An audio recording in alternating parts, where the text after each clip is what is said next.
શું નામ તમારું? મિતેશ દવે. મિતેશભાઈ, હા, શું તકલીફ હતી?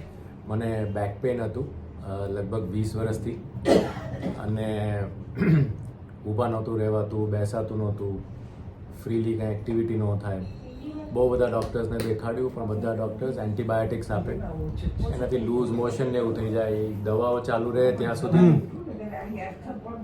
બરાબર. ઓકે રહે, અને પછી તરત જ પાછું હતું ને એવું. હા, પછી તમારી પાસે આવ્યો.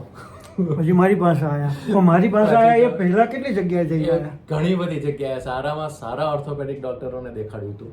અચ્છા, એટલે સારા એટલે રૂપાળા હતા? ભણેલા, ખૂબ એ લોકો એમડીઝ ને બધા હતા. અચ્છા અચ્છા. પણ એક્સરે કરે કે ભાઈ તમારે આમ પ્રોબ્લેમ છે ને આમ પ્રોબ્લેમ છે, પણ પછી પણ એમઆરઆઈ ના કરાયા? એમઆરઆઈ પણ કરાયું. અચ્છા. એમઆરઆઈ પણ કરાયું હતું, સ્કેનિંગ, એમઆરઆઈ, એક્સરેસ બધી વખતે. પણ એ લોકો કહે કે આમ મણકાનો આમ પ્રોબ્લેમ છે ને.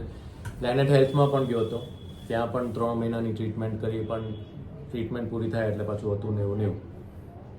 પછી તમારી પાસે આવ્યો. મારી પાસે આવ્યા એ તો સારું કર્યું, પણ મારી પાસે આવ્યા પછીનો અનુભવ શું રહ્યો? હવે પહેલે દિવસે મને જ્યારે હું આવ્યો ત્યારે ખૂબ દુખતું હતું, ખૂબ, એટલે આમ સીધા નહોતું રહેવાતું મારાથી. પછી તમે મને ટ્રીટમેન્ટ કરી, 1-2 પિન આપી, એટલે ત્યારે તો ઇન્સ્ટન્ટલી દુખાવો જતો જ રહ્યો, જેટલો જતો રહ્યો કે થોડુંક આમ બિલીવ ના થયું. બિલીવ ન થયું એમ. એટલે પછી એક બિલીફ આવી કે ભાઈ ના, અહીંયા આપણે જ્યાં જઈએ છીએ ત્યાં એ પ્રોપર જગ્યા છે, અને જો કન્ટિન્યુ રાખીએ, થોડોક દિવસ વધારે જઈએ કાં તો થોડીક વધારે ટ્રીટમેન્ટ લઈએ તો 110% એનો લાભ મળશે. જે મને મળ્યો 4 સેશન્સ પછી જ, તે 4 વાર હું આવ્યો, તમે પિન મારી આપી બધી અહીંયા, અને એનાથી ખૂબ લાભ થયો. તો અત્યારે હવે ન તો દુખાવો છે, ન તો કાંઈ જકડન જેવું છે. થોડુંક આમ એવું ફીલ થાય કે કાંઈક હતું, પણ એ શું હતું એવું આમ ફીલ, કેમ કે મગજમાં પેલું હોય, મગજ હજી એક્સેપ્ટ ના કરે, આટલી ઝડપી આજુ તો ના નથી કરતું. પણ મેં મારી રીતે બધી ટ્રાય કરી, બેસીને ઊભો થયો, સૂઈને ઊભો થયો, જમતા વખતે નીચે બેસીને ઊભો થયો, તો બધું જ એબ્સોલ્યુટલી ફાઇન. ન તો દુખાવો તો છે. પહેલા દિવસે આંસુડા શેના આવ્યા હતા? એટલે તાકે ભલે રાખી હતી ઉપર?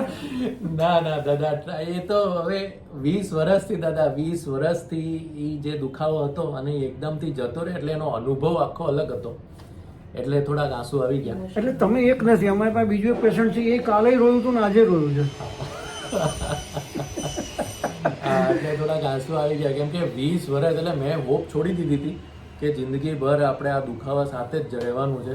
એટલે મેં દુખાવો એક્સેપ્ટ કરી લીધો હતો કે ભાઈ આ દુખાવો, એ મેં તમને પહેલે દિવસે કીધું હતું કે મગજ એને ઓલું કરતું બંધ થઈ ગયું હતું કે દુખે છે તો દુખે છે એમ છે, એની સાથે જીવવાનું છે, એમાં તો બીજું કશું થઈ શકે એવું અને નથી. એ જતું રહ્યું એટલે થોડુંક આંસુ આવી જતા.